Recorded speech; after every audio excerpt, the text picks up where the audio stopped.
Langsung aja kita masuk film actionnya untuk Baku Hantam. Di awal film kita diperlihatkan kepada seorang pria bernama Stray. Ia adalah seorang petarung jalanan yang setiap harinya bertarung hanya demi mendapatkan uang untuk menyambung hidupnya.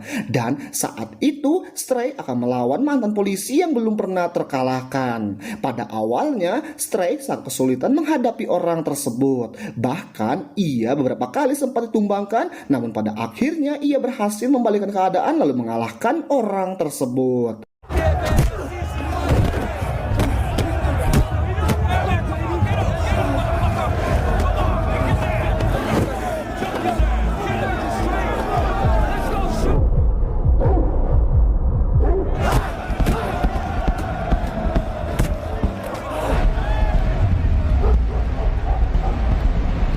Di sisi lain terlihat seorang pria yang saat itu sedang mengawasi Stray. Ia pun kemudian menawarkan pekerjaan dan jika Stray berminat nanti malam ia harus pergi ke sebuah klub malam. Pada malam harinya Stray pun pergi ke sana untuk memenuhi undangan tersebut. Dan di sana saat Stray sedang menunggu ia tak sengaja bertemu dengan seorang penari klub malam yang bernama Lexus. Sampai pada akhirnya mereka pun mengobrol dan nampaknya Stray dan juga Lexus saling memiliki ketertarikan satu sama lain. Tak lama setelah itu seorang pria meminta Stray untuk menemui orang yang akan mempekerjakannya, yang ternyata ia adalah seorang bos mafia sekaligus pemilik klub tersebut. Bos mafia itu bernama Estel. Saat itu ia menawari Stray pekerjaan menjadi salah satu tangan kanannya dalam bidang penagihan hutang. Ia juga akan memberikan gaji yang sangat besar yang jauh ketimbang Stray melakukan pertarungan di jalanan. No, I'm kidding. We'll start with something easy.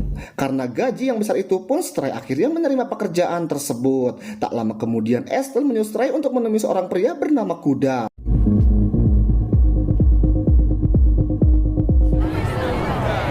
Hey. Mereka pun langsung pergi menuju ke sebuah tempat untuk menagih hutang kepada seseorang yang punya hutang kepada Estel. Tak lama setelah itu terlihat seorang pria besar yang dimaksud oleh mereka. Kemudian Kuda menyuruh Stray untuk menghajarnya sampai terjadilah baku hantam antara mereka.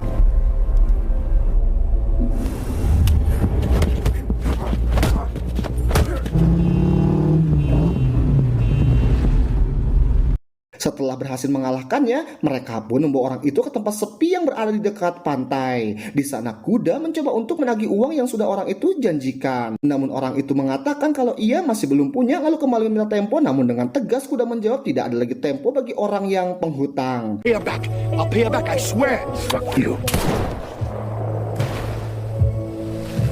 Setelah menghabisi orang tersebut, Kuda mengajak Stray ke tempat latihan golf. Saat itu terungkap jika Kuda ini baru saja dibebaskan dari penjara setelah ia membantai sekelompok mafia dan setelah orang yang telah membebaskannya. Lalu Kuda pun membayar Stray atas pekerjaan yang telah ia lakukan tadi. Awesome. Keesokan harinya terlihat Kuda sedang ngopi di dekat pantai. Lalu tak lama setelah itu terlihat seorang wanita bernama Loli yang diketahui sedang mencuri sebuah barang, namun Kuda yang melihat hal itu dengan segera menghampiri mereka lalu membayar ganti rugi. Thanks for bailing me out. Kuda dan Loli pun berkenalan dan ternyata Loli ini masih berusia 15 tahun. Pada malam harinya saat mereka makan malam bersama Loli, Loli bercerita kalau sebenarnya ia adalah anak yatim piatu yang tinggal di sebuah panti asuhan. Namun Loli memilih kabur sebab pemilik panti asuhan sering berbuat tidak senonoh kepada Loli. Karena mendengar hal itu, Kuda pun menjadi sangat prihatin dan merasa kasihan kepada Loli. Sampai-sampai ia pun membawa Loli ke sebuah hotel lalu menyuruh Loli untuk tinggal di sana untuk sementara waktu. Saat itu terlihat Kuda yang membayar tagihan hotel tersebut lalu menitipkan Loli kepada sang pemilik hotel. Ia juga memberikan sejumlah uang kepada Loli. Bahkan tidak hanya itu saja, Kuda juga akan mengurus sebuah berkas supaya Loli bisa resmi menjadi anak angkatnya. Take care of yourself.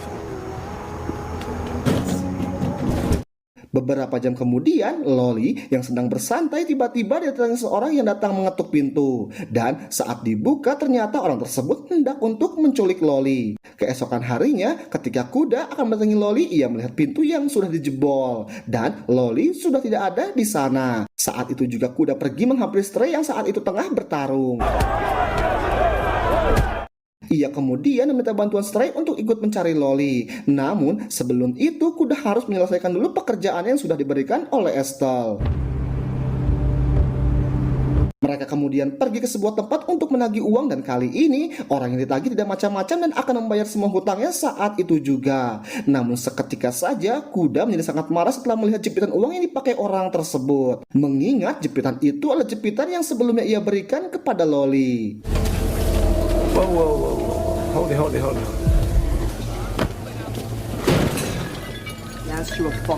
Saat itu dengan ketakutan orang itu mengatakan kalau jepitan tersebut ia dapat dari si pemilik hotel. Setelah itu mereka menunggu Estelle terlebih dahulu untuk memberikan uang tagihannya sebelum kembali untuk mencari Loli. Saat itu Estelle malah merintahkan Kuda dan Stray untuk menagih uang lagi kepada seorang mafia bernama Freddy. Namun Kuda meminta izin untuk tidak ikut dengan alasan ada urusan penting yang tidak bisa ia tinggalkan. Sampai akhirnya orang yang akan pergi menagih uang pada Freddy hanyalah Stray seorang diri.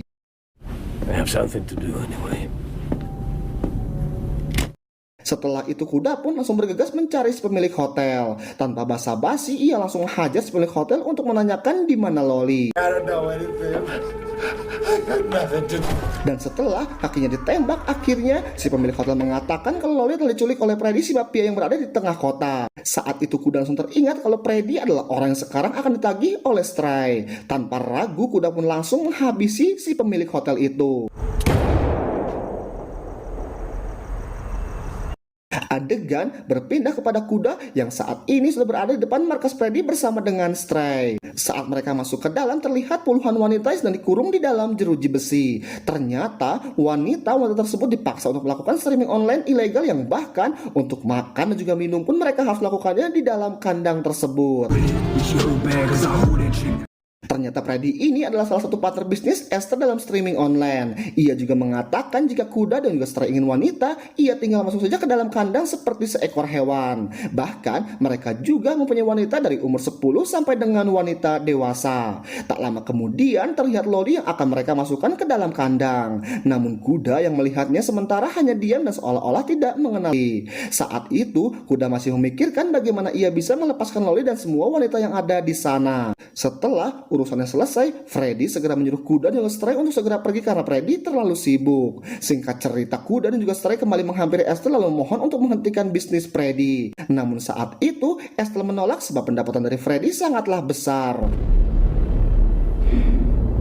Kuda pun terus memaksa hingga akhirnya ia memutuskan untuk berhenti bekerja bersama dengan Estelle. Estelle yang merasa tersinggung secara langsung menyuruh bodyguardnya untuk menghabisi Kuda saat itu juga.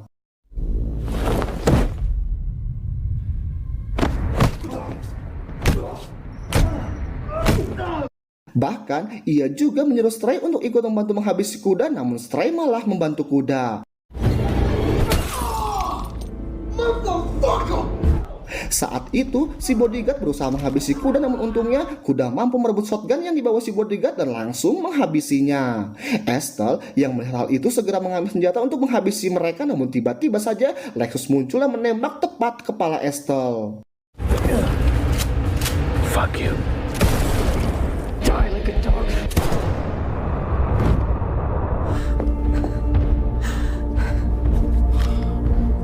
Kemudian Kuda menyuruh Lexus dan Stray untuk membawa semua uang milik Estelle lalu segera pergi dari kota ini. Sementara itu Kuda akan ikut menyusul setelah menghabisi semua kelompok Freddy.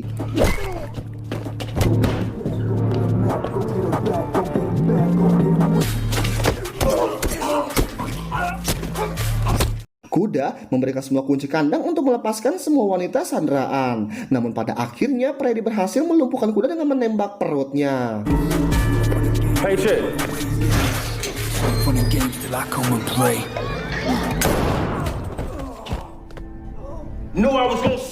Dan ketika Kuda benar-benar akan dihabis oleh Freddy, tiba-tiba saja Loli datang dan langsung menembak si Freddy.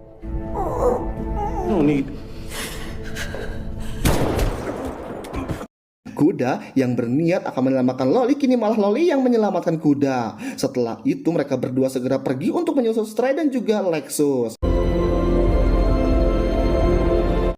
Mereka berencana akan pindah ke kota yang lebih jauh dengan semua uang milik Estelle dan juga Freddy. Di akhir film terlihat Stray yang sekarang membuka usaha bengkel dan di sana juga terlihat Loli dan juga Lexus. Dan akhirnya alur cerita film ini pun usai.